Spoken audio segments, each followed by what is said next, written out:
Yeah, sport truck. Yeah, yeah. Tap in, like, share, subscribe. Noonish. Noonish. Noonish. Noonish. Wednesday. Noonish. Noonish. Wednesday. Noonish. Noonish. Wednesday. J.A. he was major league, playing around with them bats. He a OG, making plays on the track. Sports and technology, we mix it in with facts. Catch him every Wednesday to like double tap. Lot of interviews with ballers and them winners. Yeah, Jay on Notre Dame, all winner. Giving that ism, no pretender. And if they wanna hear the real, I tell you to send them to Noonish. Noonish. Noonish. Noonish. Noonish. Noonish. Noonish. Noonish. Noonish. Noonish. Noonish. Noonish. Noonish. Noonish. Noonish. Noonish. Noonish. Noonish. Every Wednesday, Noonish. Every Wednesday, Noonish. Every Wednesday, around.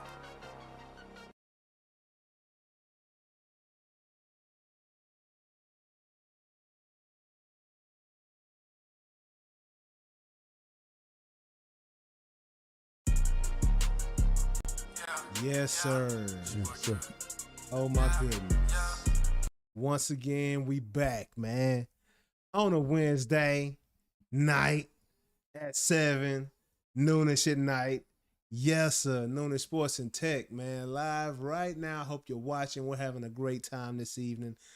Hope you are prepared to have a great time talking a few sports with us as well. I'm your host, J.A., a.k.a. Jonathan Anderson, man. Here with my my awesome co-host. You know who it is, Ronald Baldwell. What's going down, Unc? Oh, not much, man. Just here having a good time, ready to talk about these subjects. And I just want to tell everybody, just in case y'all don't know, I am the original I'm old enough to be Shannon Sharp's So you can call me Unc too. OG Unc. So I'm Shay Shay's Unc also. Yeah, just like that. But yeah, man, y'all know how we like to get this thing kicked off every Wednesday, man, with these motorsports. And the one and only First Lady, known as Miss Christiana Yabra. What's going down? See why? Whoa. The original Unc? Yeah, oh yeah. I wish I could be the original. I guess I am the original CY. I don't know any other CYs. Do you? You're the original First Lady of Noonish Sports There you Tech. Okay, I'll take it. Yeah. I'll take it. The original Unc. Okay, you always clarify that you are actually related on the show. Do people doubt it? Is that why you always say it? Like, do people think you're just not so related? they'll know. Yeah. Just so they'll know. Yeah, just to be confirmed. Just to confirm it. And just to confirm that I really am old enough to be Shannon Sharp's uncle also. Yeah. No, for real. Yeah. Okay, good. Okay. Well, just to clarify, in case anybody had any doubts, I'm not related to these two, but I wish I was. And we're related by spirit and love of sports, but that's about all we have going between us, Absolutely. Right? Yes. And the love of sports and the love for one another. And, exactly. And that's all you need to be family is what is what I hear, you know? Absolutely. Absolutely. So Miss CY, what's been going down, man? You know, you've been keeping up with the motorsports too? You know, I've been keeping up with motorsports. I was watching, I don't know if it was live, but I was watching, I know you guys are going to talk about it later, so I'm not going to steal your thunder, but the Dunkman competition, I was watching, I don't know if it was live or replay, but I was watching it earlier. And can I make a confession? I'm going to embarrass myself. What's up? But what better place to do it than on live YouTube? My entire life, whenever I've watched anybody dunk or like a dunk competition, in my head, and I've never said this out loud, I think to myself, it's not that hard, I don't think. when I watch him, like sometimes I'll do a little spin, sometimes a little between the legs moment. I'm like, come on, I mean, is it that hard? And then I tried to get a cup off the top shelf in my kitchen, and I had to jump onto my counter because I'm too short, and almost broke my leg there. And then jumping down, I got that shock in my ankles. You know, when you're getting old, you know, when you jump down, you don't like have jumping in enough the spring. sandbox as a kid, and you jump from too high. Maybe could have blown out an ACL. I take back all of my thoughts of years past where I'm like, I could do. Yeah. I can't get a cup off the top shelf. What do you mean I can't? I for sure couldn't dunk. You could put a goal at my eye level and I still would miss it. So sorry, boys and gals that I've always doubted that dunking can't be that hard. But I take it back. I take it 10 back. feet's pretty high. 10 feet in the air is pretty high. Really high. I watched Cam Hazard like jump over a cars. I was like, you know what? I don't know what I was thinking. I don't know. I hear 46-inch vertical. I'm like, whatever, that's not that tall. It is. Yes. And so I'm so sorry to everyone I've ever doubted. Really my whole life. I'm like, it's not that hard. It's gonna be fine. No, it is indeed. It is indeed that hard. So yep. I couldn't dunk to save my life. What about you guys? You ever dunked a basketball? Oh yeah. Oh yeah, I have. Lots of time. I have as well. Okay, don't not as don't many flip times on as me. Unc, Okay. No, I have as see well. why it's like this. I'm 6'2", and I was a track athlete, so I got explosive legs. Most track athletes got explosive legs. Yeah, I done dunked a lot of time. Yeah, and J.A. just got hops like that or had hops like that. You know. Yeah. Athletic. We come from the same tree, you know. Like, I guess I just cannot relate. I'm fine. I know that I give off a lot of 6'2" attitude, but I'm really a good solid 5'3" on a good day. And things typically don't go well for me in the height direction. Yeah, I almost broke my leg jumping off my counter. I was like, wouldn't that be so embarrassing? Couldn't come on the show. I'm like, guys, sorry, I'm at the ER because I jumped off my countertop to get a cup. So I think this is what 35 is, you know. Question is, how'd the cup get up there? You know, my home, the in the kitchen, obviously not a short person built it because it goes all the way up to the ceiling, and the ceiling is too high for me. It's just that, I need a little step stool. A little one of those ladders at the library that you see in the movie. That's what I need to get a cup. Yeah, that's what I need. So gotta bring them down. I gotta bring them down. Yeah. Well, what's going down in the motorsports world now? You know? So many things. Well, actually, I say that, and we're headed up towards the summer break for Formula One, but a lot of things happened this last weekend in Hungary. It was a great race. In fact, it was like it was kind of boring to start, and then it kind of picked up, and then my little brother was over, so I got a little distracted, and I was like, wait, every time I blinked, something else was happening. So it really picked up. But I'll tell you what the entire race was really kind of plagued by were interesting penalties. And I feel bad. I have to also make a confession that I doubted the papaya guys. I think last week I was like, you know what? We were Where talking are they about at? them. Yeah, last I know. week. I was kind of. I mean, it was kind of like, they fell off. Are they gonna make it back? I just kind of felt like, I don't know. I wasn't like super impressed with their season so far. Yeah, it hadn't been good. Shame on me because Lando blew it out of the water in qualifying. I really thought we were gonna get a Hamilton pole position, and Lando comes flying around at the last minute to steal pole, which he's kind of like George Russell to me, where pole position doesn't guarantee a win. Max on pole, very convincing. Lewis on pole, very convincing. But much like I don't know, Kimi Antonelli on pole or a Leclerc, like it's not always a guarantee. So when I saw him, I was like, well, we'll just see what happens. And I don't know, something came over the papaya guys. They were cruising. In fact, at one point, Oscar, who we really have we talked about him at all this entire season? I think we've talked about Lando, but I don't think do you guys remember that there's another driver named Oscar? I have barely talked about him. I've seen no news about him. It's been so quiet. But good old Oscar Piastri, the secondary, I would call him the secondary driver at and that's McLaren. crazy.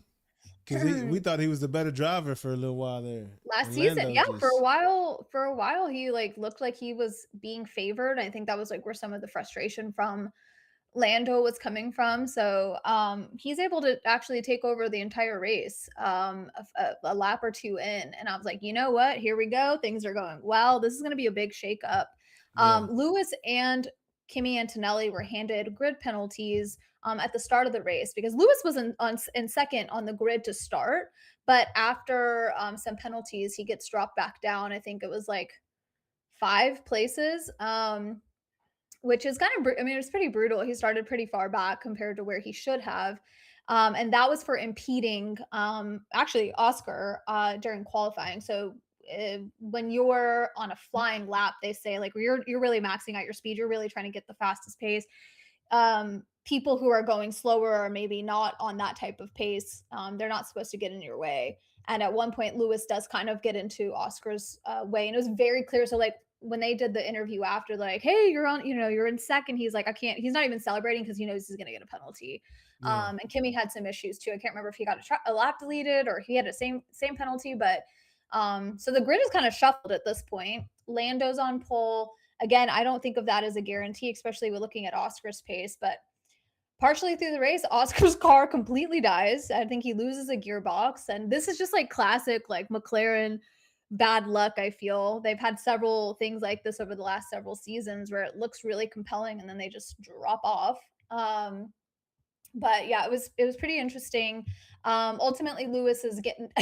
We talked about this. I wish I had a red flag. I wish I had something that wasn't my checkered flag. Lewis gets yet another penalty at the end of the race for speeding in the pit lane. I think by 0.1 kilometer per hour is Sir too Lewis. fast.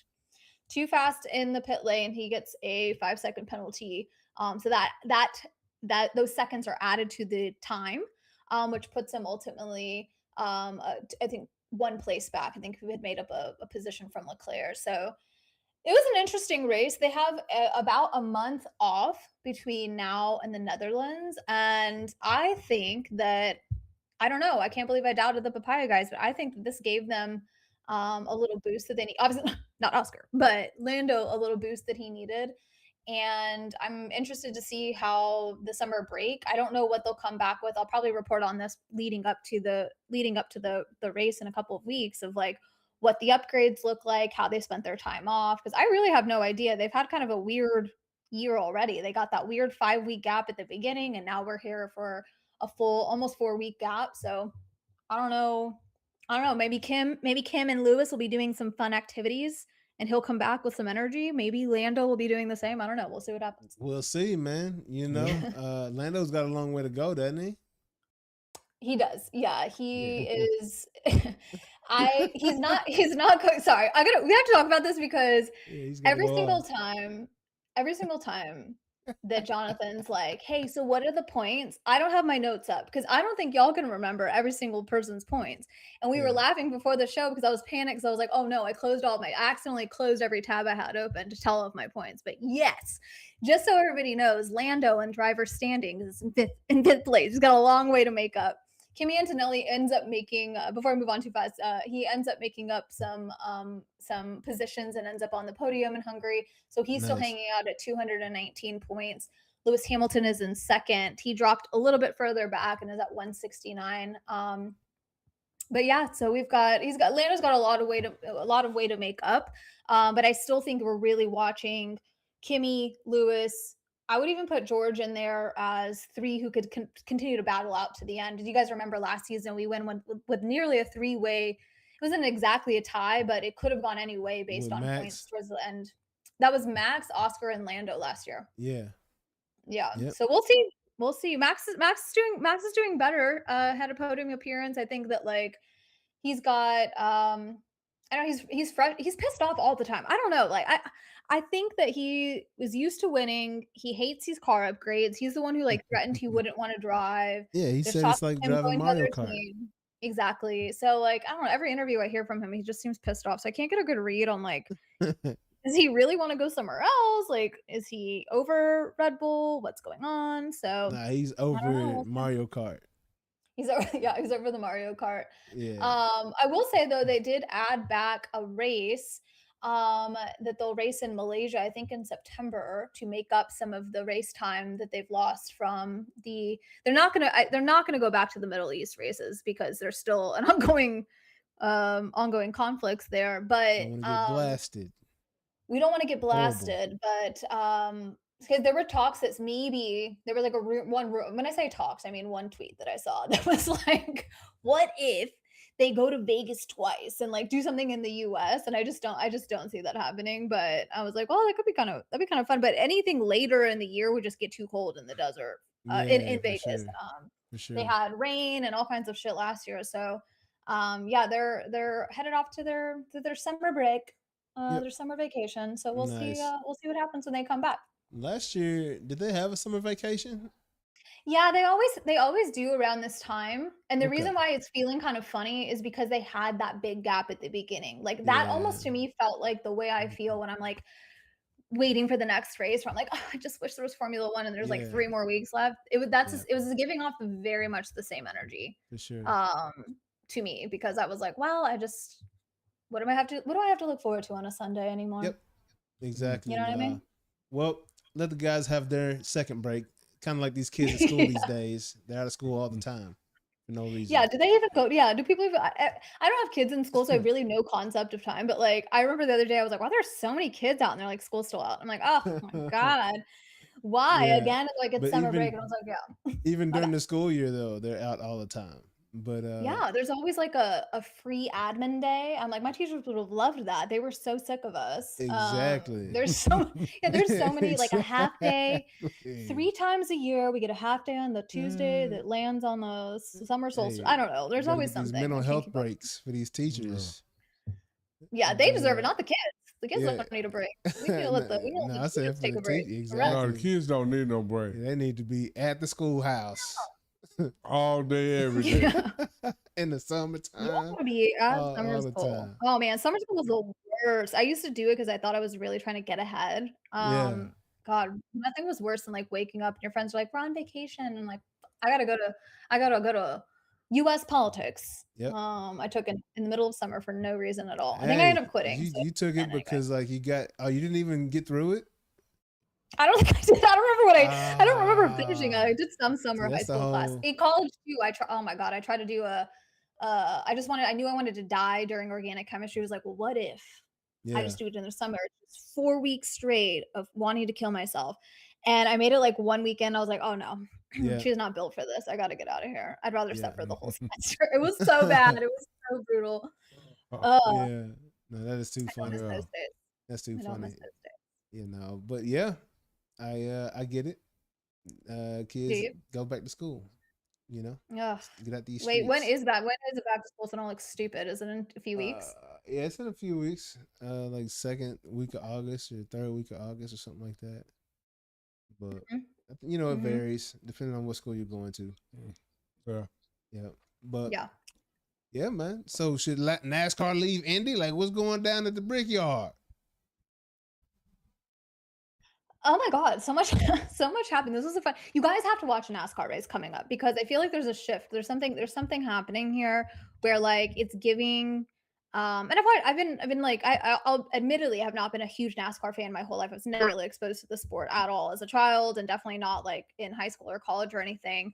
But since like last 5 or 6 years I've been really invested, and I feel like there's this like really fun shift that's giving me early 2000s NASCAR vibes where there's like tiffs, there's young guys coming up, there's controversy, there's not even just like the Michael Jordan lawsuit and all that. I'm talking like internally there's things happening with these teams. And oh my gosh, they race at Indianapolis where they host the Indy 500, which is the biggest racing spectacle on the planet and the biggest viewership all year for any one race, right? Like everyone, we've talked about it like before we knew any other races, we've known the Indy 500. Yeah. And when I was watching the Brickyard 400 is what this NASCAR race is called, I'm looking around, and even to myself, I said, it looks empty, but we have to remember, because a lot of people were saying the same thing. Like, this looks empty. Should NASCAR leave Indianapolis? Like, should they not race there anymore? Should they go somewhere else?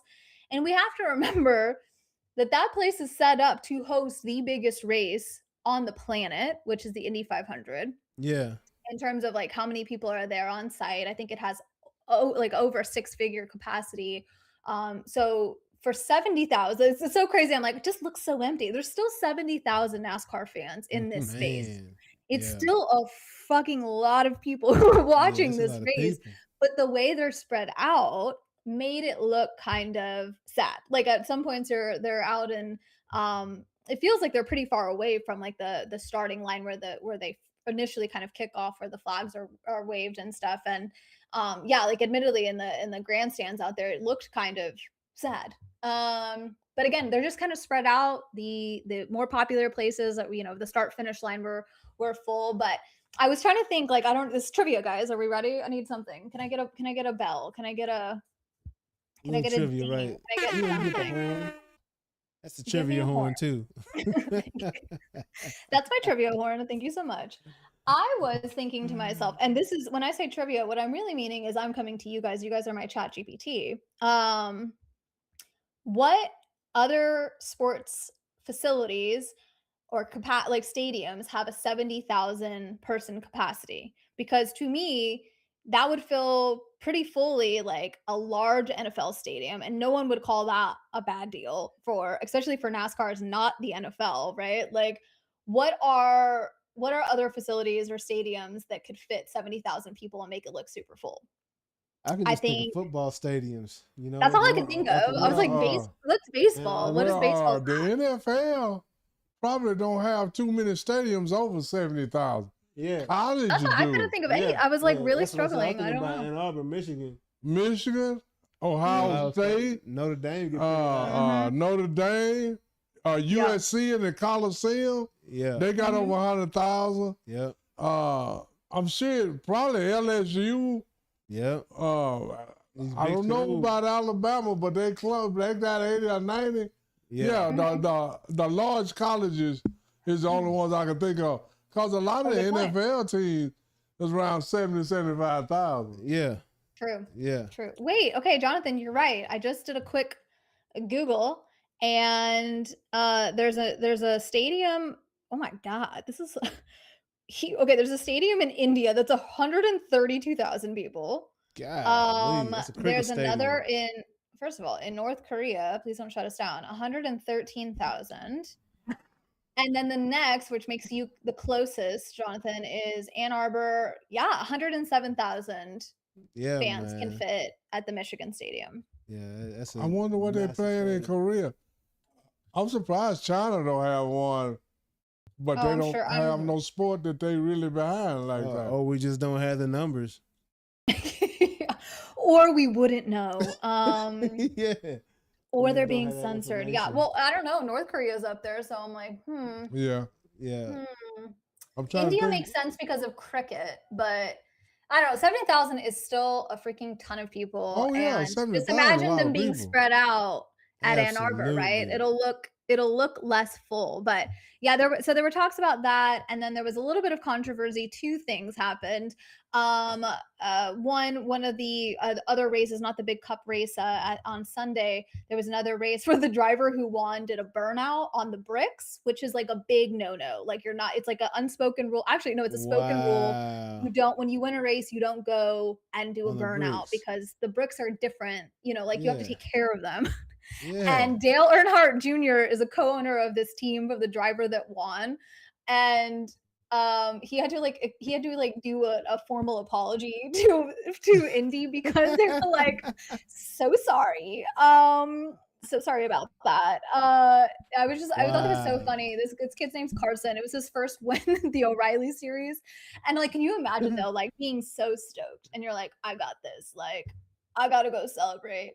And it turns out NASCAR officially did radio him on the cool down lap after they win to tell him, hey, don't do that. But like, I don't know if his radio cut out. I don't know if he was too hyped, but he said that 20 minutes later, it dawned on him, I probably shouldn't have done that. And I just thought like, oh my God, what a flag on a play. Thank God. Luckily there's no penalties or anything for it, but it's just like this rule.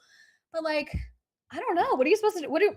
That's what I would want to do if I wanted a race. He tripped all the way out, is what I know. No, he's like, he's like most of these young people in different sports. They don't know the history of the sport that they in. Yeah. They don't know the history of that sport. Yeah. They just out there doing it. Yeah. You know? He was too young to know the hidden rules. Are there any guys, what are for other sports, what are the other hidden, like not hidden, but like unspoken rules about celebrating? About celebrating? Like do you bat flip if you're like it's a total blowout of a game? If you bat flip, you or somebody else, more than likely you are getting hit.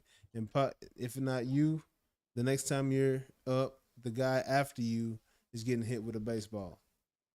Wait, in what circumstance? Like if it's like a total blowout of a game and it's just like flaunt, like when do we hit that person? Any circumstance. Like this is not, I'm a hitter. So we don't bat flip at all? I think it's whack. Oh. I mean, I've bat flipped a couple times. I've thrown a bat like I just crunk. I threw the bat dang there to that dugout on the backswing, just hype, you know. I would bat flip. But I don't know. What about dunking? I feel like this is a rule or like an unspoken, like if you dunk when again a total blowout of a game, like isn't that bad? Like a bad if you shoot and under 10 seconds and the game is already decided, you know, everybody getting mad and all that, man. Yeah. I don't like all that stuff. Yeah, just play. Just play. Yeah. Yeah. Stop me. Play defense. Let me do my bat flip. Well, play to the whistle. But I enjoy bat flipping. I think that's a beautiful part of the sport. I think it's whack when somebody has to pay for it. Oh, I thought you were agreeing. Oh, sorry. I misunderstood. I thought you were saying that you thought bat flip was bad. I'm like, no, let me celebrate. That's the unspoken rule, but I mean, I don't like that rule. Like no, me neither. You know, somebody ought to speak it. You know, like, yo, if you don't want me to bat flip, don't throw that pitch. Yeah, don't let me knock a home run. Yeah. Simple as that. You know, but you know, it's another celebratory. Well, actually, this wasn't actually in his favor, but our friend Carson Hocevar is a NASCAR driver in the Cup Series. He's a big, tall guy. We saw him, Jonathan. I've talked about him because he had a race where he did a new celebration I hadn't seen in a while, where he hung out. He ghost rid the whip, if you will. He hung out of the car and like hit the pedal at the same time. Super tall guy, dresses like Big Tech. The cowboy suit guy, right? Yes, exactly. Yeah. He hung out of the car and then did like a lap and and then crashed into the wall because he couldn't control the car. But at this race, he wasn't winning. This is lap like 91. They're coming down the pit road. And Corey Heim, who is a driver who has won, he drives for 23XI. We've talked about him. Hocevar leans out of his car and flips off. Oh, sorry. I didn't mean to just do. I was just acting.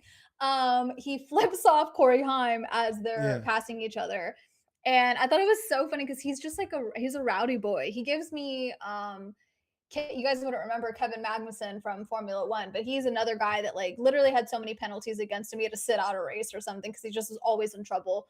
But Hocevar was really funny. Flips off Corey Heim.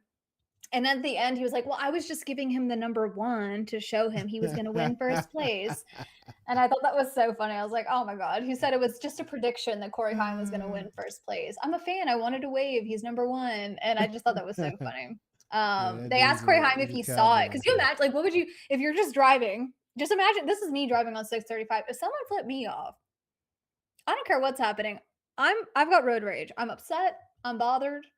I'm following you wherever you're going. Corey Heim said he didn't even see it. He didn't even see it. He didn't don't even do that, see why? Do that. You know, when somebody flip me off, when somebody flip me off, you know what I do? I blow him a kiss. Not me. Don't disrespect. I might just cruise. I might just cruise by. But hey, cause if we gonna do that, we must be in love. So I'll blow your kiss. Yeah, you know, that's great. Hey, I don't let all that stuff. Don't let that stuff bother you about people flipping off and all that. Yeah. Most of the time, it's never happened to me. Now that I think about it, but like if it did, yeah, maybe I'll just throw him. Maybe I'll just throw him a smooch. Yeah, throw him a smooch. Yeah.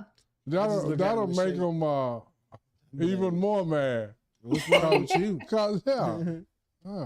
What's wrong with you, bruh? Let me not. Yeah, you're right. Let me chill. Let me not try and fight anybody. But yeah, it was a Corey Haim wins a Brickyard 400. He did not go and burn out on the bricks like the other kids. So nice. It was a fun race. But that's what I was bringing. All to bring this back is like it's just been kind of fun to watch some of these like rivalries with the younger guys. Feels like they're Corey Haim and Carson Hocevar are like these young personalities that they're coming into play, and so it's just fun to watch them. So highly recommend catching up on some NASCAR. Actually, I don't think they have a race this Sunday, so there's a little bit of some downtime across motorsports for us. Nice. Okay. Nice. Yeah. Is there going to be an Indy car race? Speaking of cars leaving Indy? You know what? I have not been watching any IndyCar. I have took a break. I think I got overwhelmed. There was too much happening. And, as I've seen my boys on ESPN say, they don't talk about races or games they didn't watch. I can't even tell you what's happening in IndyCar right now. I have no idea. So let me use my weekend to catch up on IndyCar because I took a little snooze afterwards. It's just been a lot. F1 was very buzzy, so that's been my focus. Yeah. Right on, and that's a good place to be because that's where the world's at right now, as far as motorsports. Right. So, athletes on LinkedIn, what's going down with this? You noticing a lot of athletes on LinkedIn these days? What's that about? Well, yes, I've been noticing a lot of athletes, and mostly I've been noticing how Lewis Hamilton has not accepted my connection request on LinkedIn. It's now been a year. We have third degree connections, which means we're far removed. But yeah, I've been noticing, especially because Lewis hasn't accepted my connection request. No, I wanted to talk about this because it goes into we've talked about NIL. We've talked about the pressure on college athletes now. We've talked about how they're taking over their own brands and how they're positioning themselves in the world. And I think LinkedIn has been a very interesting thing to follow because it's still I think it's under-tapped and underutilized by athletes compared to other social channels. If I want to go see what someone's doing in the off season, I can go to their Instagram. If I want to see more of their personal life or more content from people, Instagram is a great place to do that. I don't know. Are people still using Facebook to check on their favorite athletes? I don't know, but Instagram for sure, TikTok as well. But I've seen this interesting trend, and we saw it with Fernando Mendoza, who I don't know if you guys remember, but when he graduated from college or was leaving college, did he graduate? I don't know. When he was leaving college, he put an open to work badge, which on LinkedIn signifies you're available to be hired. And this is before the draft. And so notably people were kind of laughing that that's so funny because he doesn't have traditional social media, but he did have a LinkedIn page. And I just think you're seeing more of that. I think the number of athletes, professional athletes on LinkedIn has increased largely since really the last 4 or 5 years. And I think they're just using it as another way to tap into culture. I think they're using it as another way to showcase. They're not there to find a job necessarily. Right. He's open to work. That was just someone very clever on his PR team was let's do this for giggles. But there's business people on there as well. But that was a very clever but move. But brands are there and marketing managers are there and sponsorship managers are there. And it's just yet another place for them to share what they're up to. And I think, so there's the student athlete part of it that I think is really interesting. And then there's this other part where Lewis and Austin Eckler is another one. There are athletes who are showing their venture side. What are they doing off court, off track? Yeah. And they're showing their that they're business savvy, that they're investing in things. And I've just been seeing it more and more often. And I'm part of this news community on LinkedIn that highlights sports business stories. And I think this is one I really would like to write about is how athletes can best maximize it. But if you're a brand looking at an athlete, how can you use LinkedIn for key partnerships? It might cost a little bit less than they would on Instagram because they don't have as big of a following there. They're not talking to the Gen Zs and below. They're talking to a little bit of an older crowd. And I think there's some creative marketing that could be done there for sure. I think, again, Fernando Mendoza was a good example of that. Yep. No, that was a pretty funny and strange thing he said when he mentioned that. I was like, LinkedIn? This dude's tripping. It's pretty funny. Yeah. But like you said, I think it's funny, but I also Yeah, I think it's a good, I don't talk as much about tech anymore with you guys, but I think like that's an interesting one to dig into for media, like more, people give, Pat McAfee a lot of shit recently on they did a bunch of layoffs on ESPN with Ryan Clark leaving and some others, and they're talking about like, well, if you don't have your own show, you don't own your own things, like you could lose. And Pat did something I think really incredible with how he approached it, and he holds like he's having a massive payday from ESPN, and I bet that Pat would have used LinkedIn years ago had he had the chance. But I just think there's a lot of he signed for conversations $100 about million owning out the your gates with them. yeah, it was crazy. I think so too. Yeah, his first contract was $100 million, so I don't know what this next one's gonna be, but he got $100 million I think it was another Stephen A. Yeah, I think he signed another big one. I need to look, but I mean, like, okay, I'll give that's a really good example of he doesn't employ ESPN staff. Those are still his people, like who produce that show for him. Like, I don't know really a lot of circumstances where they let someone dictate creatively while being under that same house. Like, I know there were a lot of rules when people have gone exclusively to Spotify. They're having a little less say in the creative direction, and especially on the sponsorship side. But I don't know. I think it's worth digging into. But like literally earlier, I was looking for profiles for people who are connected to some of the ESPN folks that I follow. And like Steph Curry has his own page, Shefty has his own page, Kevin Durant has his own page, like Stephen A has his own page. So it's just yet another like social tool. And their content, is just geared slightly more in the business realm. And I think it's a smart move. Yeah, I mean, venture capitalists right here looking for good business ideas and got direct contact with them through LinkedIn, so Kevin Durant slide in your inbox, you're probably going to open it, you know what I mean? Or send you a connection. Like, I'm probably going to add that. You know what I'm saying?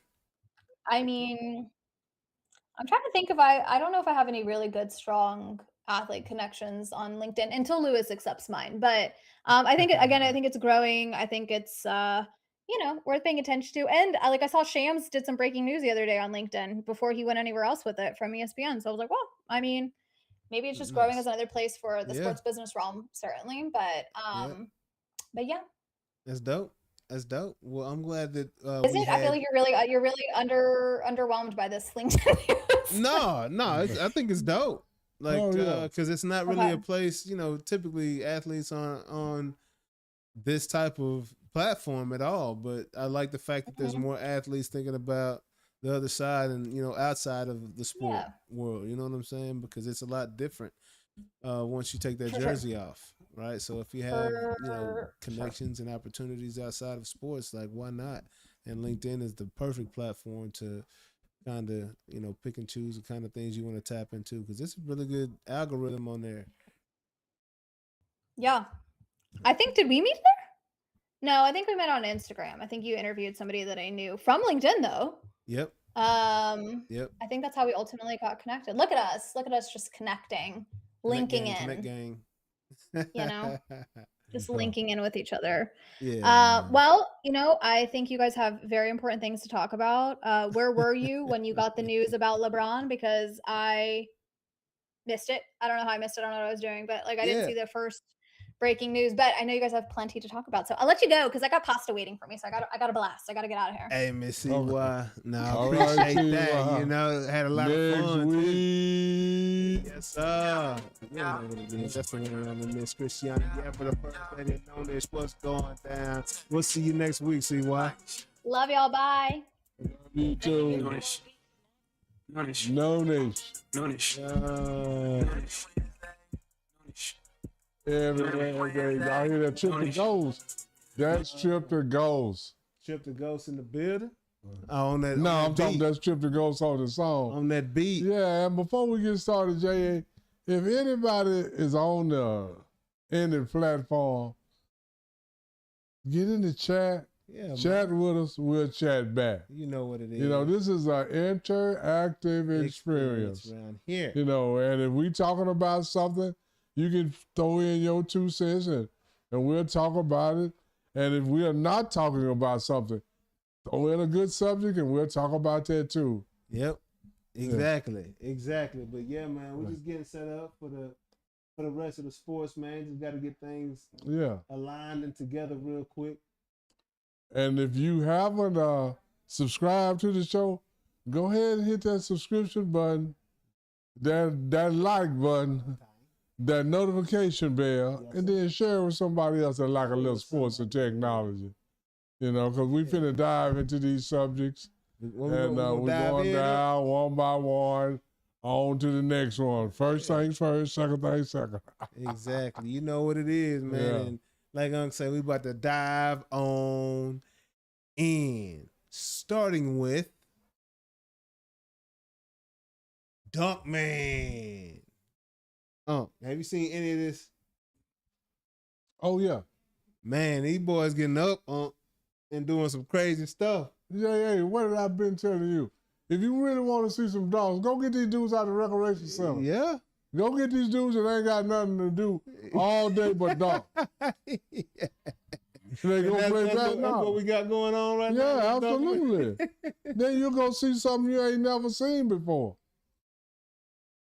I'm saying these boys came out the recreation center. Yeah, they did. Where they come from? They ain't in no league. Some of them. Well, yeah, you're right. Most of them ain't no G League. No. If you ain't in the G League, you're in the recreation league, right?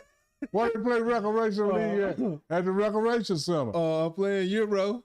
Euro league. They ain't no Euro league, don't they? Yeah, because if you're in a professional league, you don't have time to practice dunks all day. Mac McClung in this thing, though. Oh, is it? Okay, Mac McClung. He hadn't dunked yet, but he's in Group D. Yeah, okay. Yeah, only A and B have gone so far. I haven't seen Group B yet. And this whole thing, you see some stuff that Mac McClung ain't done. Man. You gonna see some stuff out here, man. I saw a dude, they just doing some crazy dunks. 46-inch verse dude jumped over a car for real, not Blake Griffin part of the car. Yeah. He jumped over the car. Yeah. You know what I'm saying? Blake Griffin jumped over the hood. And Chris Paul was in the moon roof and threw it to him. Yeah. Yeah, it was real. This guy jumped over the roof. This boy jumped over the car and in the air. Yeah, he jumped over landed. the top. Yeah. You know? It was crazy, man. And then an Asian guy jumped over a car, went between his legs. You know, and the guy is 5'9", and he's 40 years old. The Asian dude. How? 40. Yeah. Going in. Dunking. Yeah. But he owns a Dunk Academy, the first ever Dunk Academy in China. Yeah. It's this dude, man. But y'all, if y'all have not seen it, y'all got to check it out. It comes on TNT, man. Oh, go check it out, man. It was a 21-year-old from Louisville, Texas, that won Group A. Yeah. You know, and that kid was getting up, going crazy. Man, I've just seen a couple of dunks. I don't even know how to describe where the guy went over. He did a 360, not like this. Yeah. He did it like this, like a tumble. What? You didn't see that? No. Man, these dudes doing some dunks, and I was like, man. That's crazy. And it looked like they're going to hurt themselves. Yeah, absolutely. I mean, I'll be like, this dude, because he went this way. He curled up in a little knot like this and put the ball up under his knees some kind of way and curled it like that, then come out and then dumped it backwards. Wow, oh, my God. I said, oh, my God. Come on, man. What? I mean, I can't even describe it, man. I don't even know how to describe it. It was weird. And I was like, this dude going to fool around. Because if he miss it, he going to hurt himself. He going to break everything. I mean, and I'm not talking about spraying no ankle. That boy sound like Sonic the Hedgehog. He leave it at, yeah. He leave it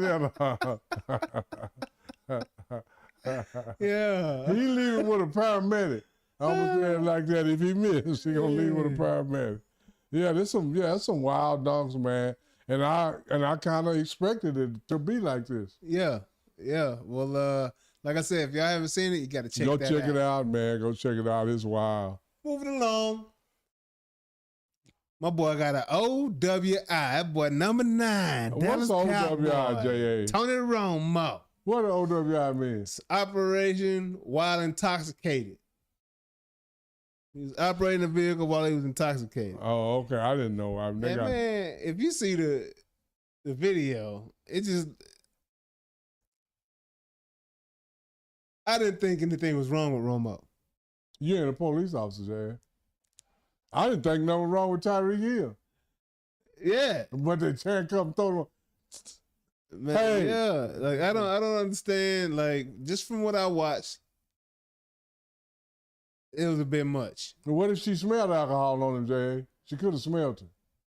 And then this is what people got to realize. In a lot of places, if you refuse a breathalyzer, you automatically go to jail. Yeah. In a lot of places. Man. And he refused a breathalyzer, so take his ass to jail. Yeah. He don't get no special treatment because he told Romo. Yeah. Yeah, go to jail. Man, that's crazy. That's crazy. Well, I'm glad you got up out of there, Tony. I'm pulling for you, dog. Just like I'm pulling for Tyreek. Well, yeah, but most of the time when these commentators and stuff get arrested for under the influence, they usually lose their job. I ain't heard nothing about them losing his I job. don't think Tony gonna lose his job. Oh, okay. I don't think that's gonna Why? happen. Because he told Romo? Pretty good at it. Yeah, okay. Pretty good at it. You know? Okay. But I'm just saying he's pretty good at it. Yeah.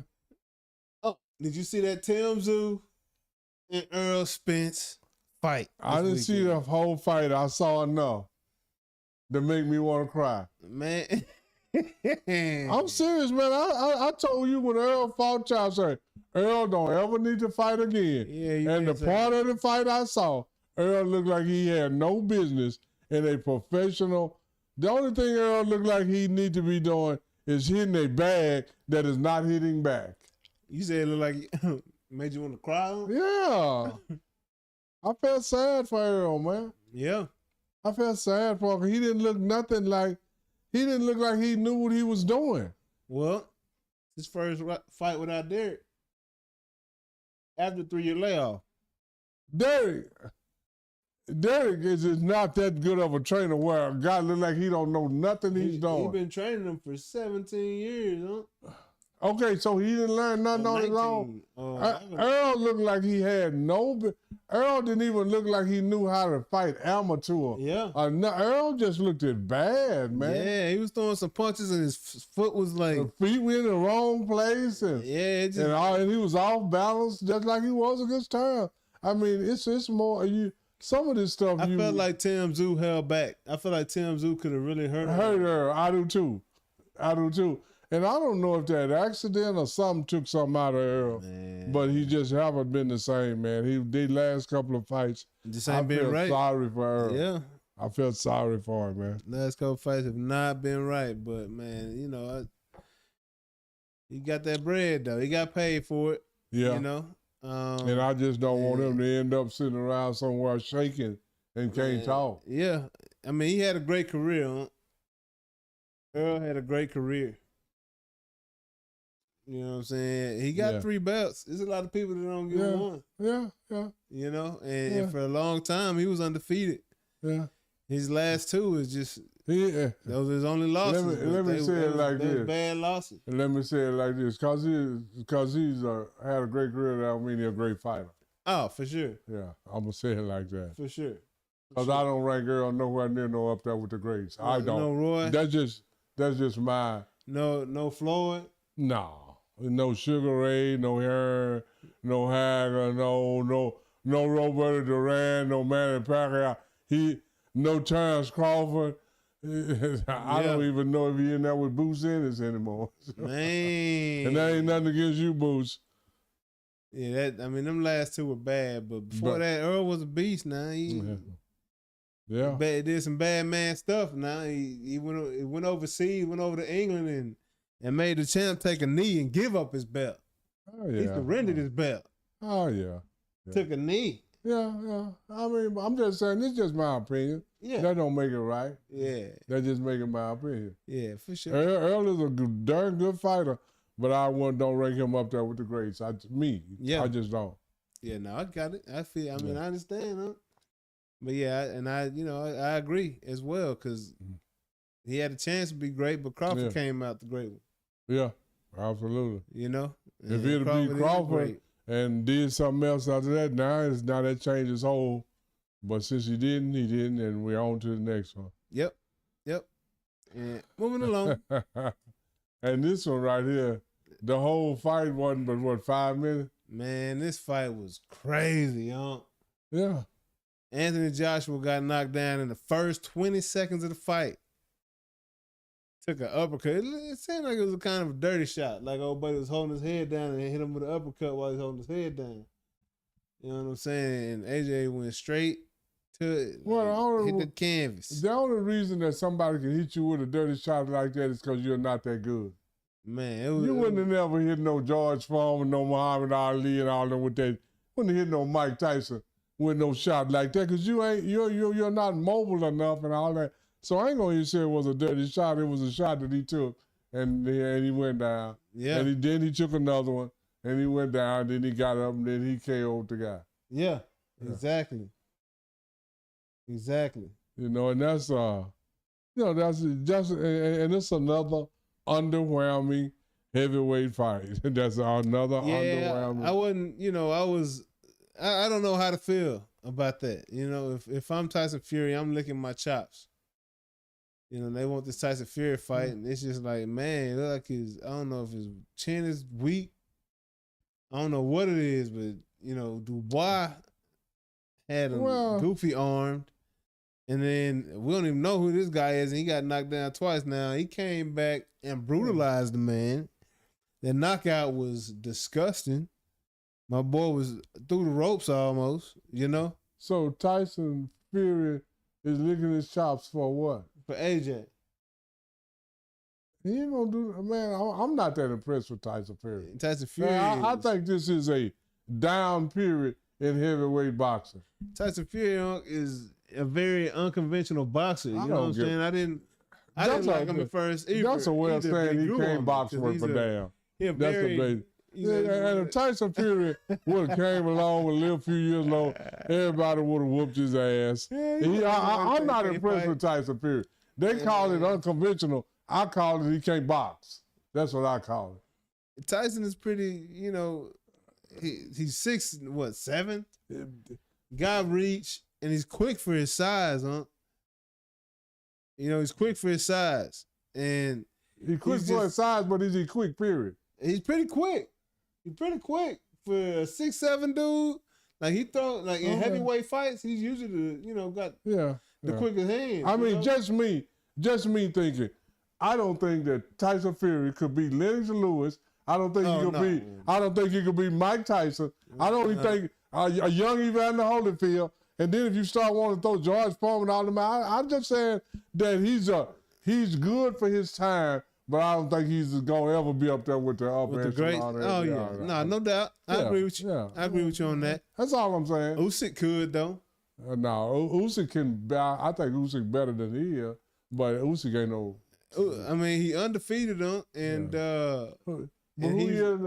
he went up. Like, he was in light heavyweight and then went up and won the heavyweight title. Yeah. You know?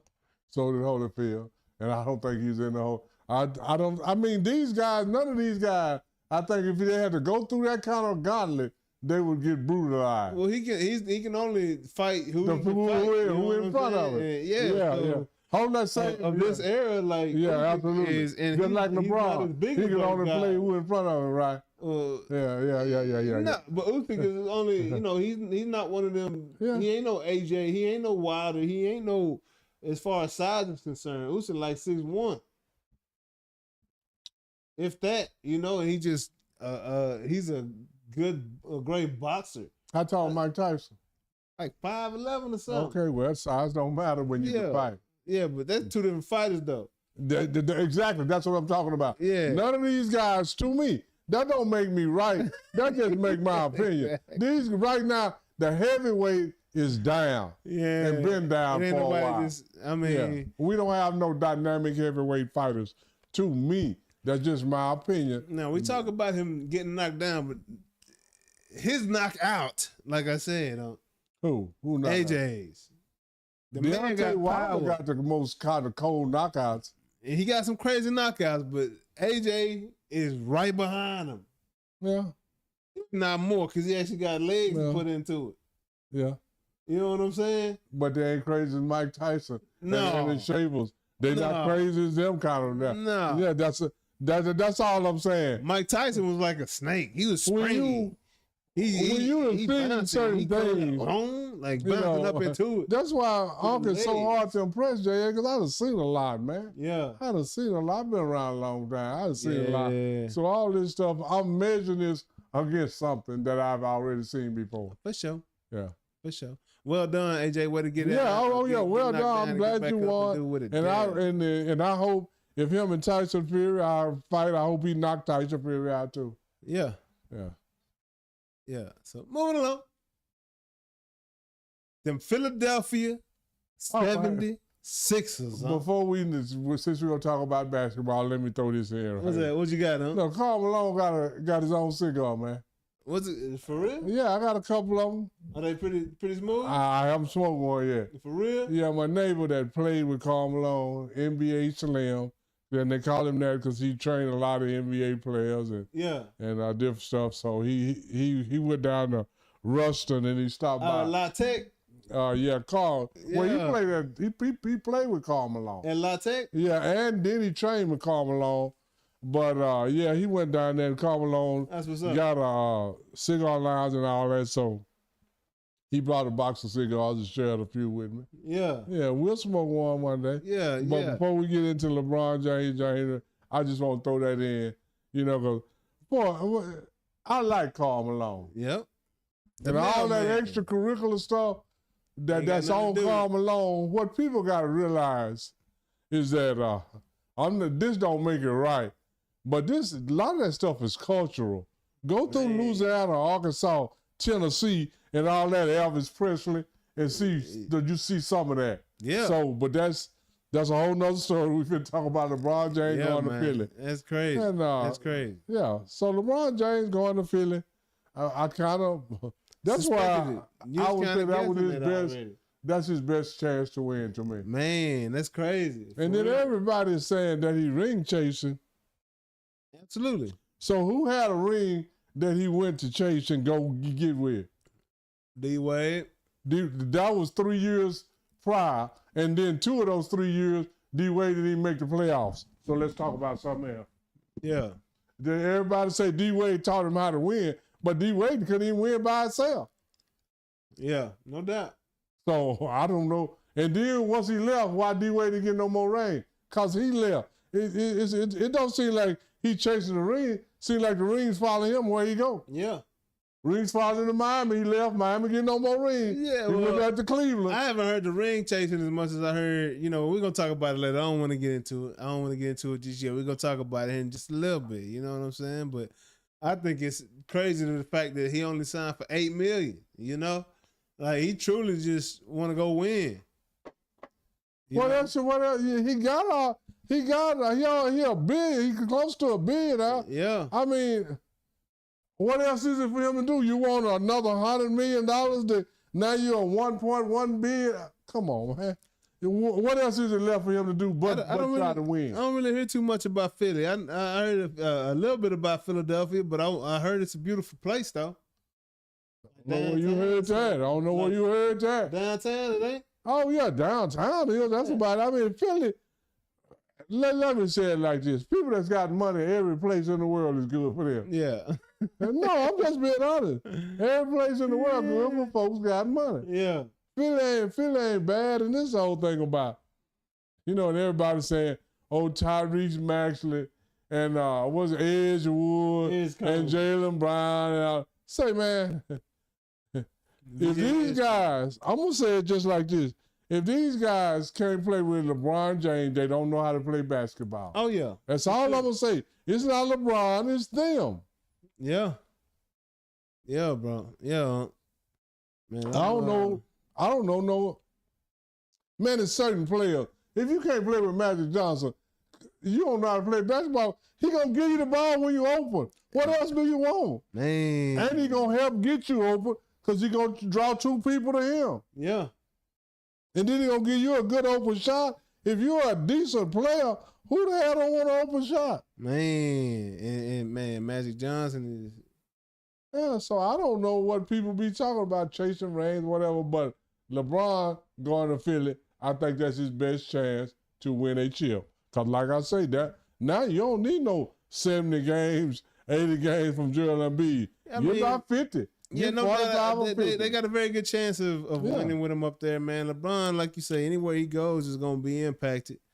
I'm just glad he's still playing, and I hope he's playing. It looked like he's playing with players around him, so that's going to be cool to watch him go out like that. You know, LeBron's a lot of fun when he's got people around him. So man, that make it more easy. Say, man, and all the people, this might be one of his best teams. That LA team, it might be. Yeah, it might be one of his best teams. Yeah.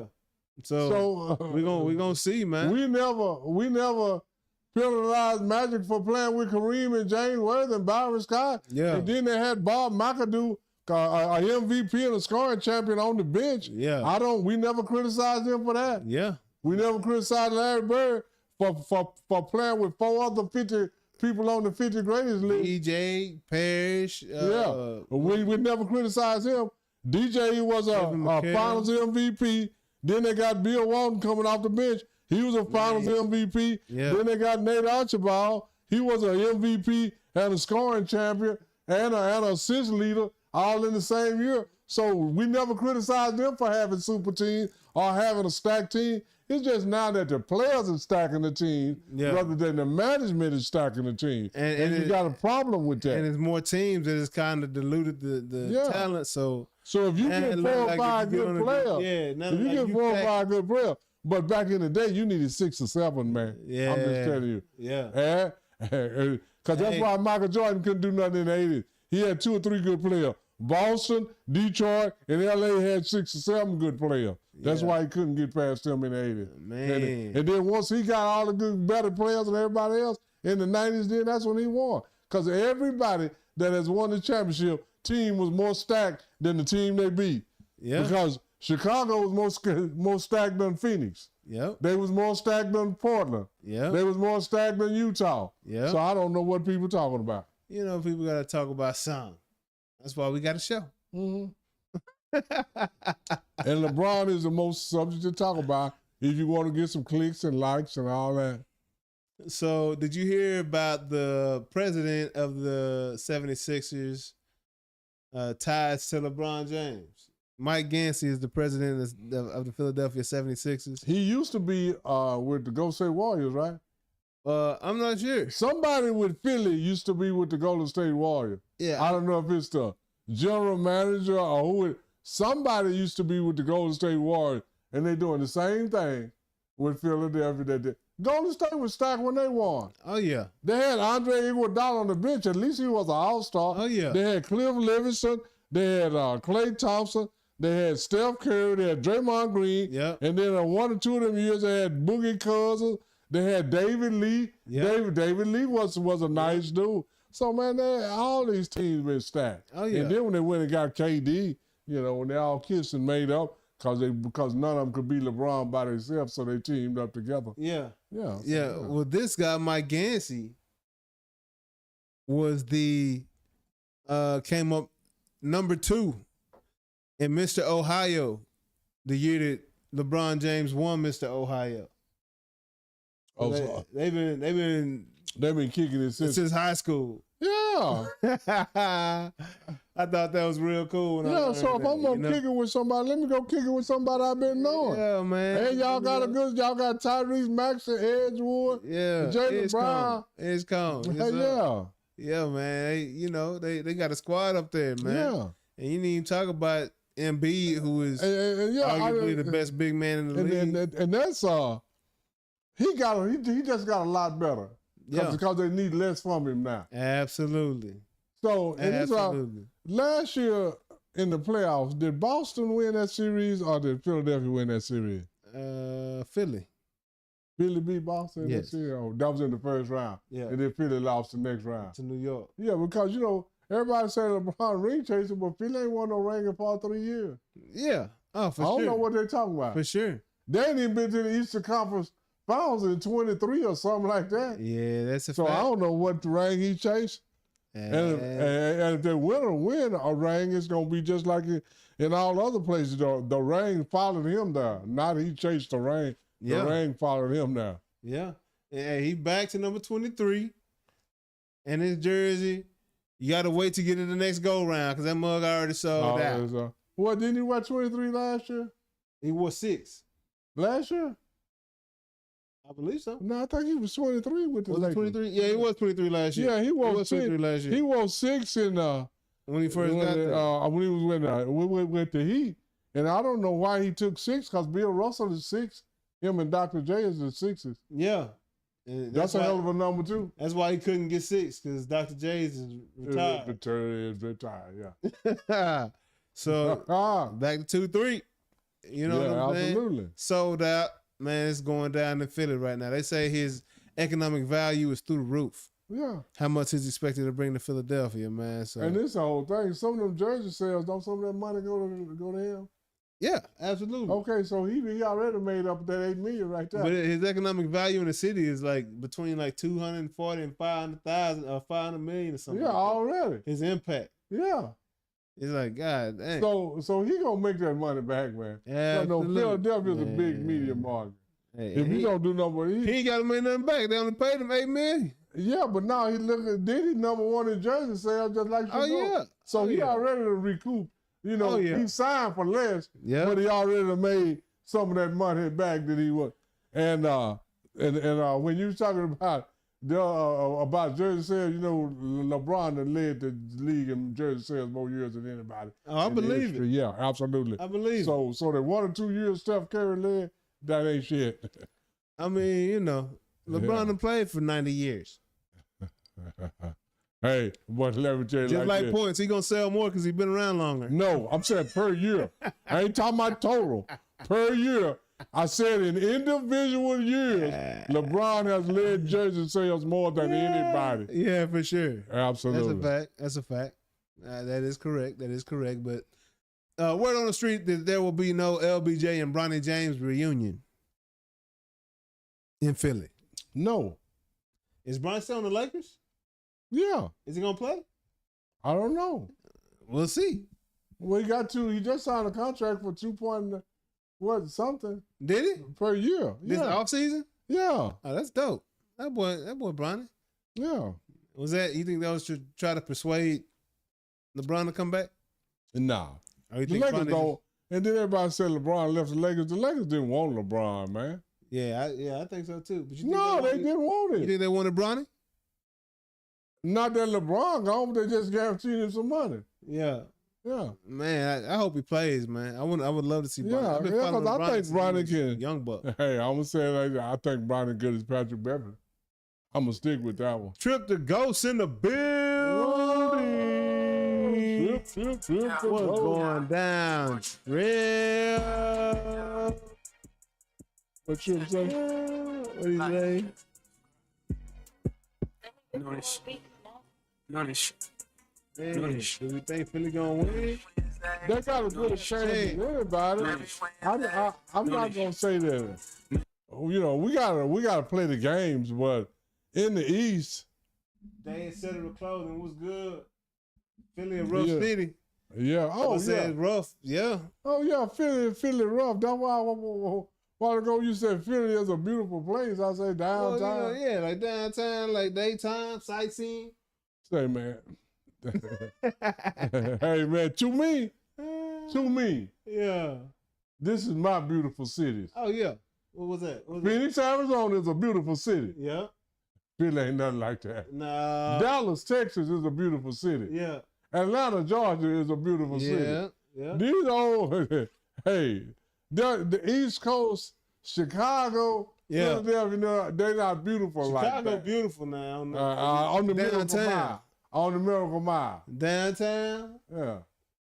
And back there where the Great Lake hit the downtown, the beach area. Yeah. I say to me, the beautiful cities is Phoenix, Dallas, and Atlanta. All of them got the new freeway, the new buildings, all that. I mean, that's just look like a mob town. Yeah. They got some nice new buildings, but they look like a mob town. Yeah, but they got more old stuff than they got new stuff. Yeah. You know, and I'm not saying like the Miracle Mile is beautiful, but then when you go to When you go to Phoenix, man, you got Goodyear, you got downtown Phoenix. You know, you got all this shit, stuff like that. Scottsdale. Just like in Dallas, you got Frisco, you got DeSoto, you got CD, you got Allen. Yeah. You know, you ain't got that in them. I mean, I'm going to say it like this. You know, man, people not going to like this. Man, but the Bronx and Coney Island, all that's old stuff, man. It ain't like no Star and no Frisco and all that. It's not. Yeah. And I like new stuff. We got the real like estate down here, you know. We got the land to build down here. You know what I mean? Yeah. Say Washington, DC, Baltimore, and Philly. Hey, I say this, man. Baltimore rough too, but Baltimore dope though down. Oh yeah. And that's the best fish I ever had in my life was in Baltimore. Well, that's because you're right by DC. Best fish I ever had. And all that. Yeah, all that's DC, Golly. Virginia, all that right there, because you could go right there to Fisherman and just pick all kind of redfish and all that there, cook it. Yeah. You can eat it. You can take it home, all that kind of stuff. Yeah, I was riding around on my Lime scooter, but you know, in certain Oh yeah, the food and all that. Certain spot on that Lime, you know. I'm not saying that, but like I said, when you say the beautiful city, because right now, really, Phoenix is top of the line, man. Oh, Phoenix is dope. Yeah, Phoenix and Dallas, man. It's real clean, wide and Atlanta too, yeah. Yeah, Atlanta though, it got the big beautiful trees and stuff all over the place. Oh yeah, man. you know, I just Very woodsy. Yeah, Very woodsy. I like new freeways. I like new buildings. Yeah. I like new stuff, man. You know, a lot of these old East Coast cities, and I'm not going in on them. I just don't like it. Yeah, for sure. Yeah, for sure. Moving along. So going to Denver this weekend. Oh, that's a good time right there. You ain't getting your feet on your thing on it? Going to Denver. Oh, yeah. No, I'm just wondering what it is. Do you live with me? Yeah, I don't know who that was on that one right there. But yeah, man. It's not gonna be a reunion. Just want to let y'all know. Alert. Oh, yeah. Here's the horns. Bow. Yeah, there you go. Right, yeah, grown man. He got to stand on his own 2 feet now. Yeah, man. You got it. There it is. But moving along. Yeah, on to the next one. Barkley, back to those comments, said that he was the main one saying that he stacked in Miami, he stacked his team in Cleveland, stacked his team in LA, now he's stacking his team in Philly. You know, that's what LeBron got to say about it. So when Barkley went to Houston. Yeah, I do need some glasses, dog. I got my contacts in now. Yeah. When Barkley went to Houston after they won 2 rings, and then they already had a larger one, Clyde Drexler, then they traded for Pippen, and then they got him. What was he doing? What was Barkley doing? Was he ranked chasing? That was a pretty stacked team. Yeah, but they didn't do nothing because they was old. They didn't do nothing. Yeah. So everybody, man, like I said, everybody ring chasing them. And yeah, if you ain't ring chasing, what you doing in the league? Chasing that bread. Ben Simmons trying to go fish. Gone fishing. You know, man, all these guys talk about LeBron, and I don't get it, and I know what it really is. Yeah. It's mostly jealousy. Oh, yeah. Yeah, jealousy. Jealousy is a root of a lot of stuff. Absolutely. And these guys jealous of LeBron. And just like Michael talking about, oh, I would have never asked Magic and Bird. So name me 2 of LeBron teammates you're going to compare to Magic and Bird, Michael. Kevin Love, Chris Bosh, D. Wade even. Come on, man. Stop that. Yeah. Yeah. Come on, man. Stop that. So which Kyrie, you gonna come on, man? Y'all gonna compare these guys to Magic Johnson? Come on, man. Caldwell Pope.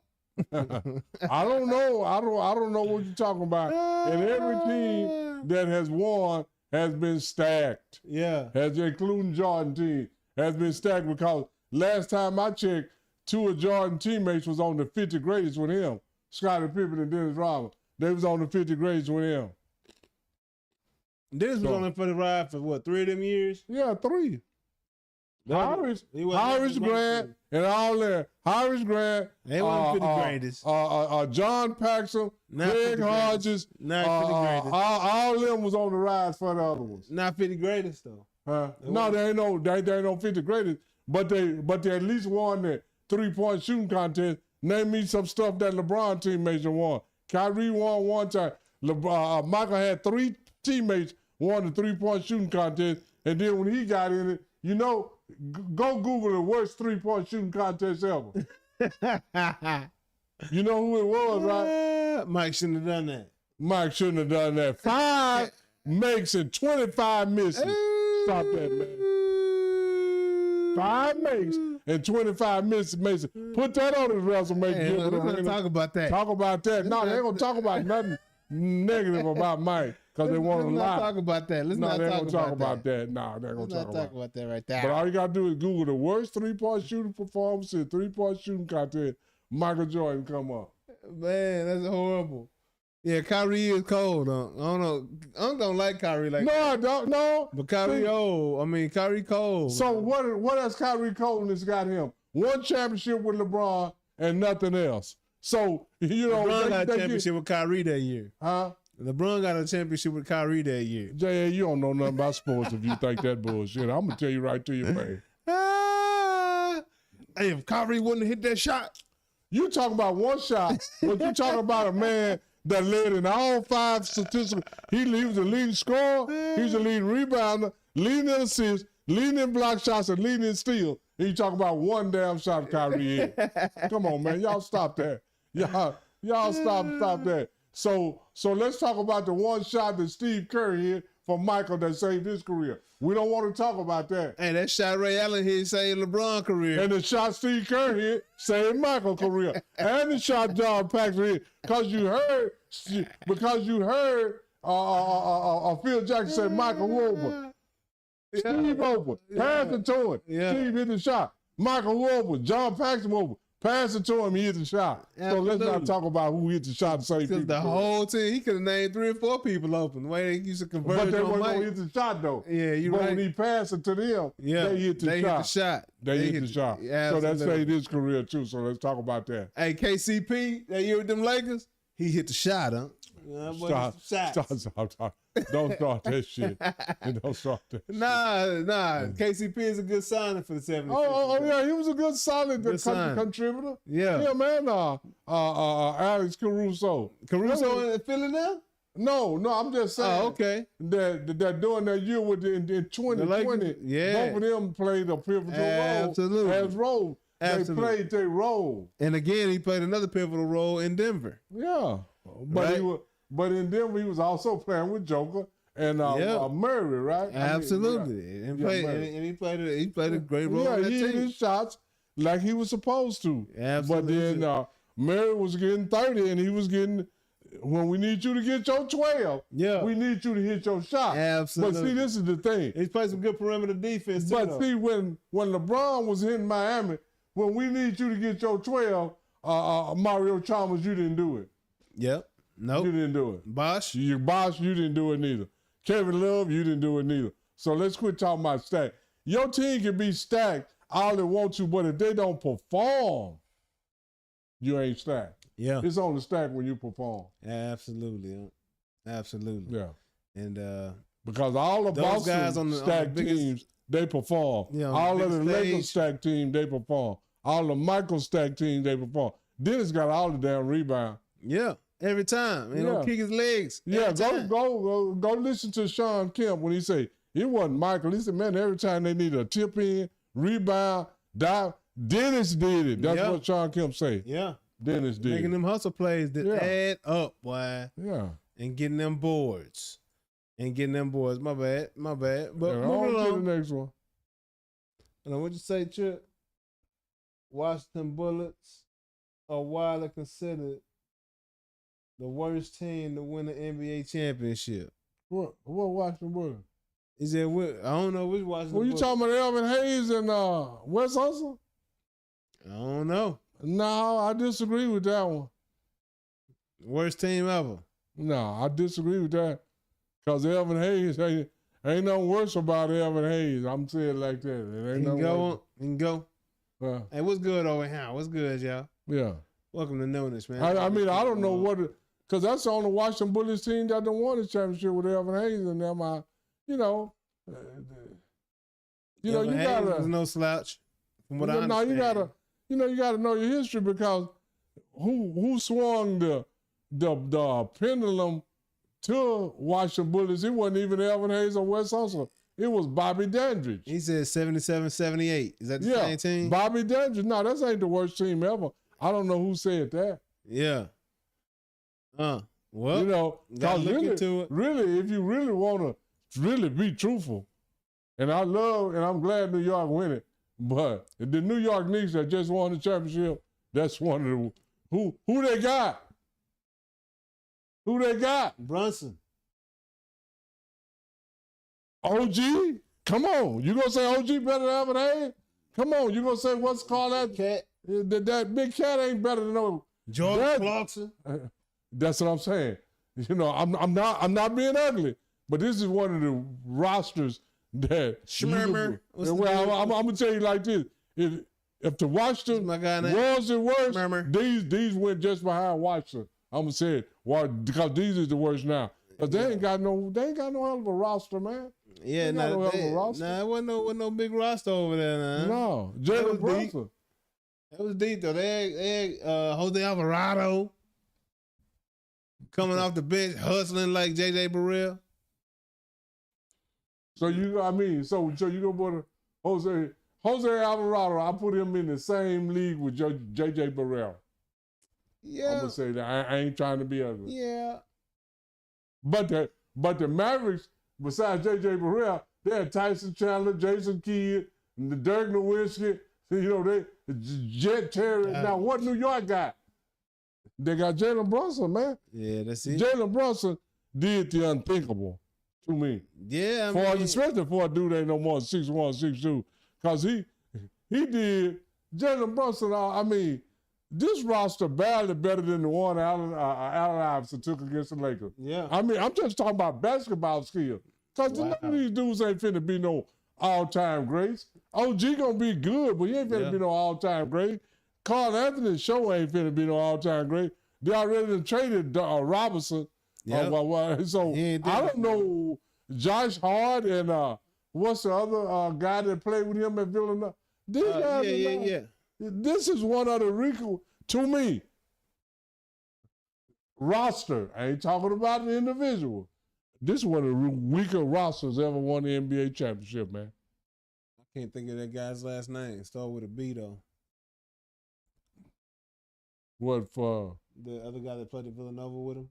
Yeah. I can't think of his last name. So they just, I mean, they did good, but ain't none of these dudes finna be ain't none of these dudes even no all-star, man. Just really? Like that? Not like that consistently or nothing. Yeah. Yeah, that's all I'm saying. And I love New York, and I'm glad they won it, because I didn't like San Antonio and their attitude and all that. Yeah. No, I understand. Ozzie Ford. Youngster. Rookie. On the opposite end of the spectrum from what we was talking about a second ago from the three-point contest. By the GOAT. Ozzie Ford wins the three-point contest. Hit 30 points in a round. She had like one miss. Just went crazy on that thing. That ought to be the highest score of anybody ever. I mean, she went hard. I didn't know she had missed but one in the hole. If I was looking at that chart correctly, I only saw one empty ball. Oh man, now that's something special right there. I mean, because you got 5 racks. You got 5 racks with 5 balls. Yeah, she scored 30. Seems like she didn't miss now, did she? Just one? I mean, 5 racks was because the money ball. The money ball. Okay. Yeah, man. But shout out to you. That's the best 3-point shooting contest ever, right there. Ozzie Ford going in right there. That sounds like that's the best 3-point shooting contest ever. Men or women, sound like it is. It's a lot of fun. I think Steph has hit 31 a couple times. No, Steph don't have a high for the NBA, so stop that shit. No, I think he's hit 31. No, Steph don't have the high for the NBA. I'm just telling you, I think he hit 31. Somebody else said that Steph don't have the high for the NBA. Let me ask Siri. Hey Siri, on my computer. All right, it didn't work. Let me see what Steph Curry's. I'm using one hand, y'all, so pardon me right now. 3 point.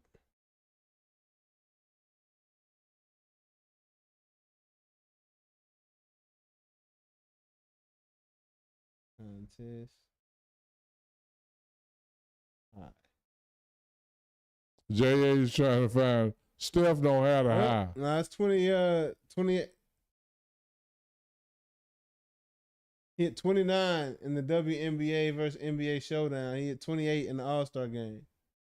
But no, he doesn't have 30. He has never hit. He don't even have a high for the NBA. Who are the top Craig 5 Hodges or something? scorers in the NBA 3-point shooting contest in the history of the contest? I wonder.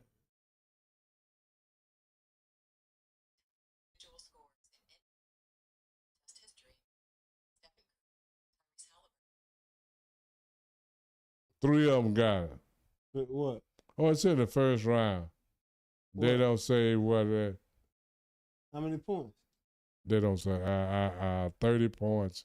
But I don't believe that. Steph don't have that. They're always trying to fix up stuff for people they like.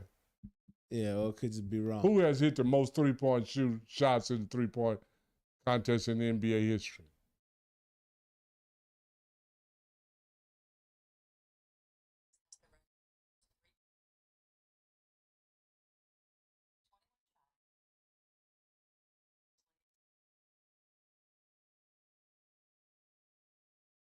That regular record was tied by 3 people, and one of Steph Curry.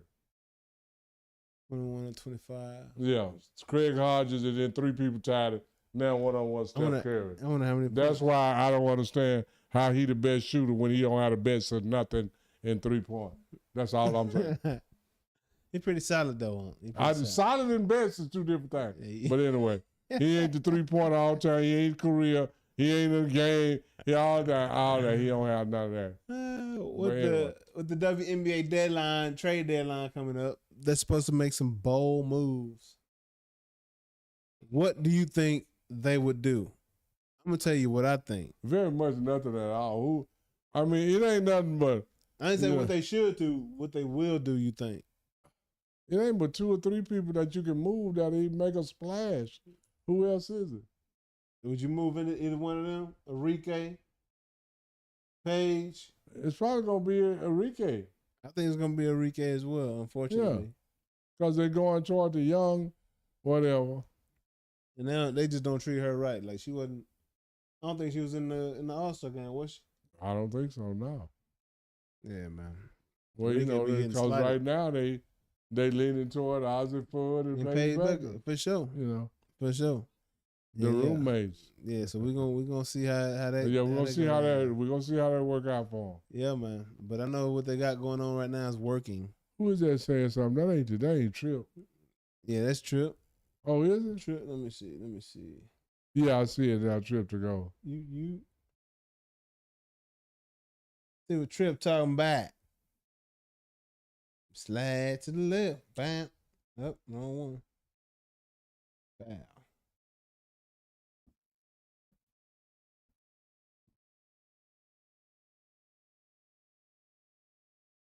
Oh, yeah, he said that year the 77-78 Wizards finished the regular season 44-38. That was their record. Yeah. That's what they mean by the worst team to ever do. Oh, okay. Yeah, but they statistically. But they went to the championship, I think, 3 times in 4 years. Yeah. So they, oh yeah. Yeah. Now if you talking about worst team like that, yeah, they might have the worst record of anybody. Oh, that WNBA All-Star game? Yeah, I did not tune in. No, I didn't either. I can't even lie on that I one. didn't even tune in, man. I saw a couple of highlights. I saw this girl dunk. Looked like they was having fun, but if the girls ain't playing hard, that's straight trash, huh? Who dunk? Some tall girl. Oh, okay. But I mean, she made it look real easy though. Yeah, and it was real basic. Yeah, it was very basic, but it was a lot better than most basic dunks. Yeah. This is probably the best dunk I've seen by a female. But it wasn't nothing to it. It's just one hand flush. Like she was going between the legs, you know. No dunk man material right there. No. That's all dunk woman. That's all dunk woman. Yeah. And CC hit 32 points versus the Storm. In the game back from the All-Star break. She already back at it. You know, she was going for 40 before she left. Okay. You know what I'm saying? Hey, man.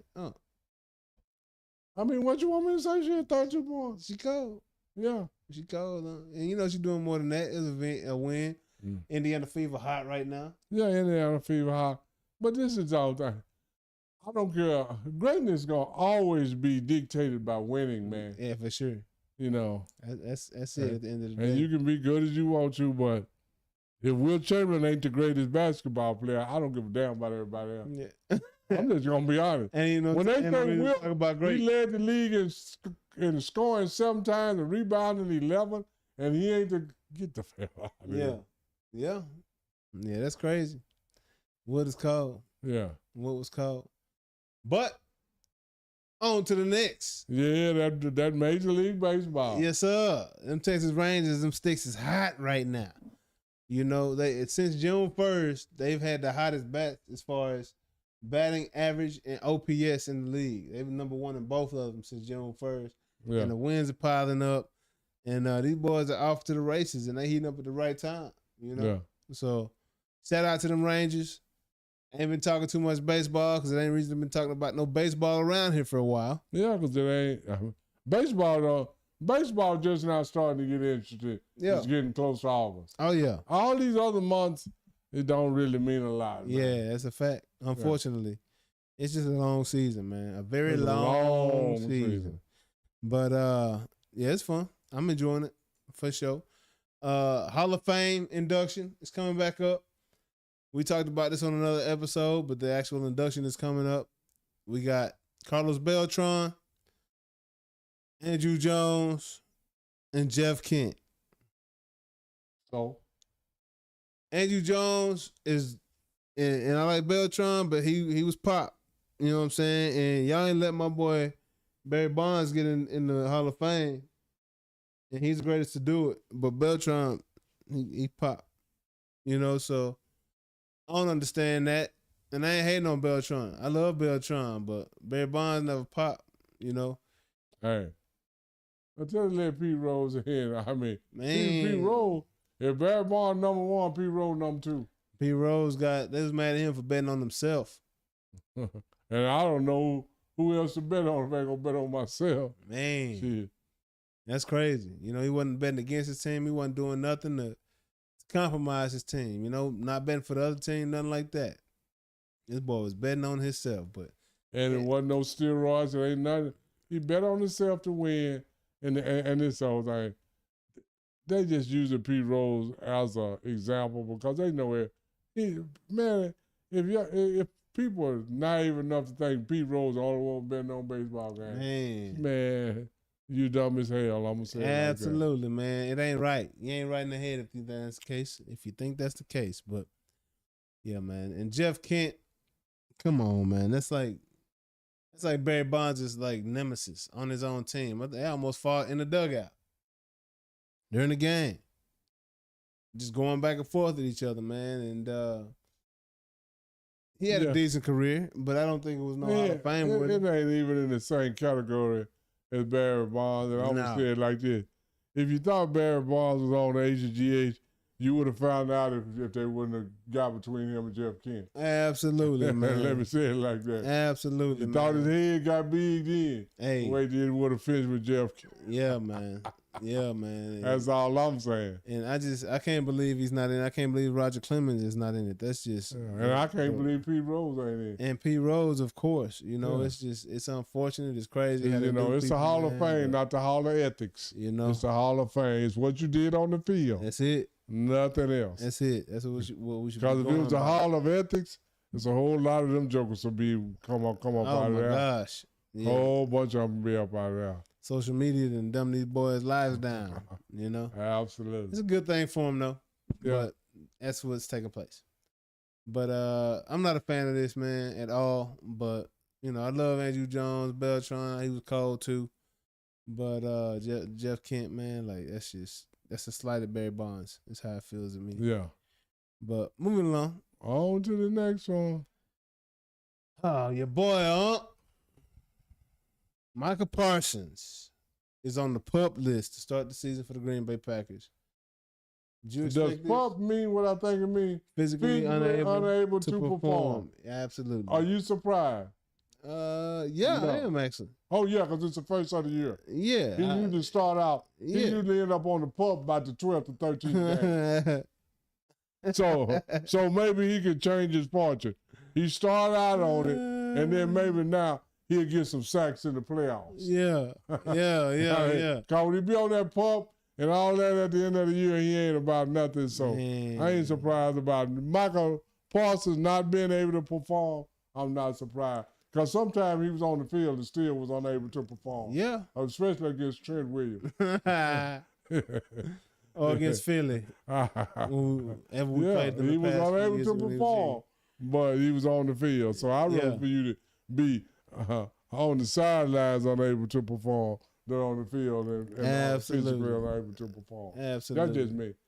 Yep. But I ain't no Green Bay fan, so I don't give a damn what he do. I don't care about Green Bay either. Not at all. I mean, but I don't want nothing. You know, I hope the young man is already, you know. I want to be his best, but moving along. You know, Michael ain't nothing to talk about there. Boy, you ain't starting the season. Pat Mahomes ready. No, I'm just playing. It's a different position. I understand. You know, you going up against 300-pound man. You got to bend and all kinds of dip and all kinds of things on different surfaces. So that knee got to be right for sure. Yeah. Knee got to be right. But that's the other one. Buffalo Bills got some dope uniforms on. Yeah. They call Nickel City. And they got some silver uniforms coming at you with these blue helmets. And it don't have the typical Buffalo Bills logo. It's got little bill, white bill, horns coming out right here, and then this red streak going down the back. Yeah. And it's dope, man. Yeah, right now I'm kind of through with Buffalo right now. Why you say that? Because, you know, they moved to the new stadium. Yep. And they didn't put OJ's name over there and all that. Y'all can try to take all that down you want to. But O.J. Simpson, to this day, is still the best player ever. They didn't put O.J. name in the new stadium? Yeah, they didn't put him in the new ring on and all that. So, Buffalo, y'all go fly kite. Because, you know, this is the whole thing. Everybody try to put personal, like they say, it's not personal. It's just strictly business, man. Yeah, man. And sports is strictly business. And now they putting personal stuff into it. So I ain't even feeling Buffalo right now. Yeah, it's pretty crazy, man. It's pretty crazy that's taking place. I didn't know that at all. But the uniforms are fresh. Yeah, but the uniform's sweet, but until you put OJ's name up there, I don't care nothing about Buffalo. They probably ain't gonna win no championship because Josh Allen is anyway. That's all another story. Man, soften his undergarments. Hey, when it coming to the big game, because he don't perform like he do in them other games. Boy, need to gird up his loin. Yeah, you got to gird him up, man. Hey,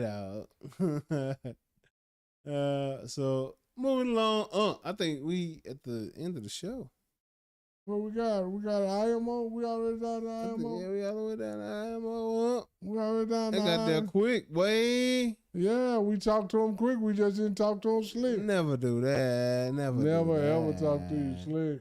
But yeah, man, looking forward to this. It's Trip to Go's favorite part of the show, man. If y'all didn't know it, it's time for In My Opinion. This is the part of the show where we're able to give our take without any rebuttal coming from the other man across from them. You know what I mean? So, kick this thing off for us. What say you? Well, you know, I mentioned earlier about guys not knowing the history of their sport. Yeah. And basketball players are the worst to me. You know, because I hear all these guys always talk about, if you start talking about, because I heard Gilbert say, if you're going to talk about the GOAT, let's take out the rings. And I'm talking about the ring. He said, that don't make no sense. Rings make more sense than some of the stuff he said. Okay, we're going to take out rings. We're going to put finals MVPs, #1, scoring titles, #2, and regular season MVPs and all that. But I got to really get you to understand, man, most of this stuff didn't even come about. The finals MVP, the first year they gave it out was 1969. And that was Jerry West on a losing team. Yeah. Wow. So and that was Bill Russell last year in the league with finals MVP. Yeah. And then he say, all defensive team, first, second team. Man, the all defensive team didn't even come in existence till 1969 also. Man, that's crazy. So if they would have had it back, Wilt Chamberlain and Bill Russell would have been 11 and 12 and 13 times the all defensive team. Yeah. But they didn't have it back then. So we can't bring, then he said, Michael won Defensive Player of the Year. Blah, blah. Man, Defensive Player of the Year didn't even come into existence until 83, 84. So you got to know the history of the game. And then Dan Gilbert said, well, because if you go down all them, they all say Michael, Michael, Michael. That's because they wasn't even existence in certain years. Yeah. They didn't even exist. And basketball has more other leagues have changed, like you can't hit with the crown of your helmet. But it's not something like basketball got so much stuff that started since 1969, Defensive Player of the Year, all defensive team, finals MVP and all that. And then they say, oh, well, Michael got it. No, Bill Russell and Wilt Chamberlain don't have it because it didn't even exist back then. Yeah. So to say, he said, well, and then if you take out ring and go by finals MVP and 40 things, he named 5 things, and 4 of them is things you vote on. And that's still popularity. Yeah. And like I said, you don't like until right now, contest. I still don't know but one thing, and I want somebody to tell me some other stuff that Michael Jordan did. He won the scoring title 10 times. If that make him the GOAT, nobody else has done that. I'll go with that. But you don't bring that up. So all the other stuff you bring up. But he also got 9 Defensive Players of the Year. No, he don't. How many he got? He got 9 all defensive teams. He don't have no 9 Defensive Player of the Year. Oh. And like I say, defensive player, if you want to have, Bill Russell probably would have won 9. If he would have, Bill Russell, I wish Chamberlain would have won 9 or 10, if it would have been in existence then. Yeah. And that's still what they say. I'm talking about what he did on the court. He won his scoring title 10 times, and that's all he did. Not what they said. MVP. What he did, he scored. He led the league in scoring 10 times, and that's all he did on the court. And we talking about what people did, not what they said, and that's what he did and nobody else did. Yeah. And if that make him the GOAT, I ain't got no argument with that, but nobody ever say that. And the way in which he goes about doing it, just so smooth. That don't have nothing to do with it. It do. No, it don't. No, it don't. No, it don't. You just because you like how he scored 30. 30 is 30. Absolutely. 30 is 30. But Mike's 30 look different than Draymond 30. Draymond never got 30. So talk about some people that got 30. You know, first of all, everybody got 30. It looked different. But this is the thing. He didn't have 23 rebounds to go with his 30. Oh, yeah, he only had 6.2. My fault, I'm over here chiming in. Yeah, but anyway, yeah, I mean, he always do that, and that's fine because I just rebutted him, put him back in his place where he go. But that's my opinion, that these guys got to find out the history of the game before they start spouting out stuff out their mouth that don't make sense. And that's what I believe. A lot of these young, especially basketball players, they are the worst of any sport. And they are the worst of trying to drag each other down to prop up somebody else. And LeBron James is great. Michael Jordan is great. Kareem is great. Kobe is great. Wilt Chamberlain is great. Bill Russell is great. And they have nothing to do with each other. They have nothing to do with each other. Yeah. Yeah. And they were great in their time, but that don't make them great in a time that they didn't play. Michael Jordan can't be the greatest in the 60s. He wasn't even damn born. Yeah. You know, how can he be the greatest when you ain't even born yet? Man, Come on, man. Sure. For sure. Yeah.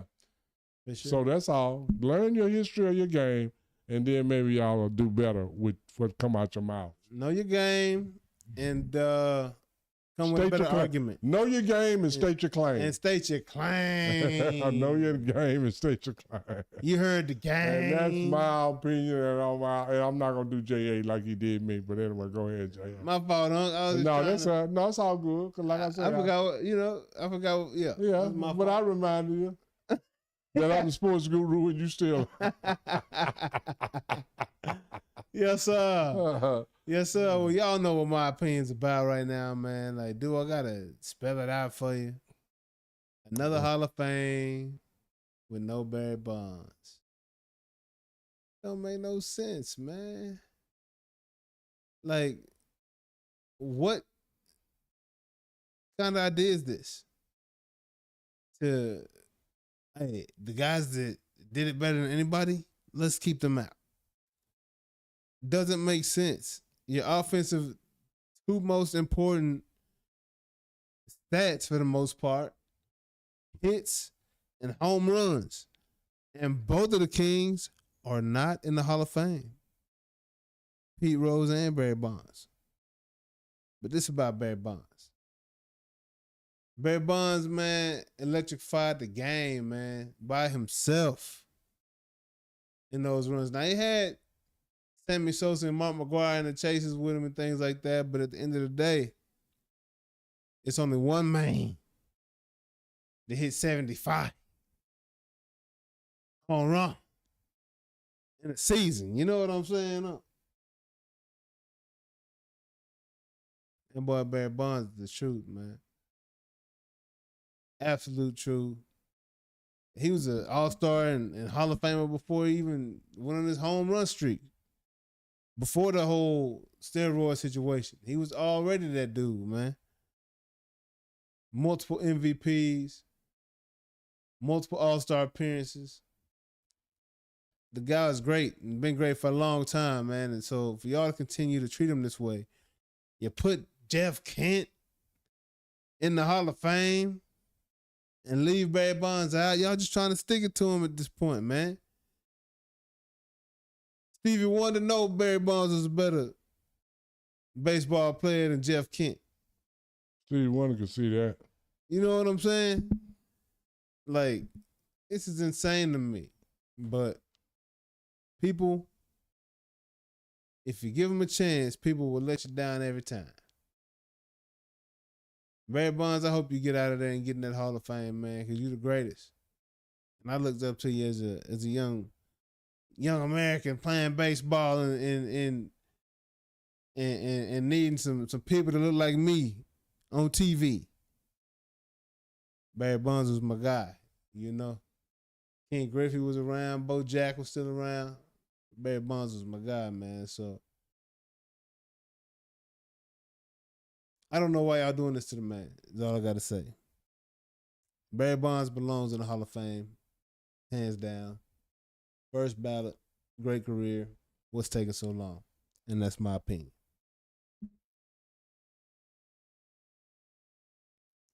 Like, share, subscribe. Yeah, man. Yeah, man. Like, share, subscribe. Hey, appreciate y'all. y'all. We're at the end of the show, man. We appreciate y'all. Yes, sir. Yeah. Yes, sir. And hey, man, like Unc said, like, share, and subscribe, man. Tell somebody about the show, man. We growing this thing still organically. We trying to figure this thing out. Evidently, it's some packaging and things we got to do. We'll figure that out. But hey, until then, keep coming back. Bring a friend. We'll see you next week sometime. Peace. Peace. Round noonish. Hey. Hey. Let's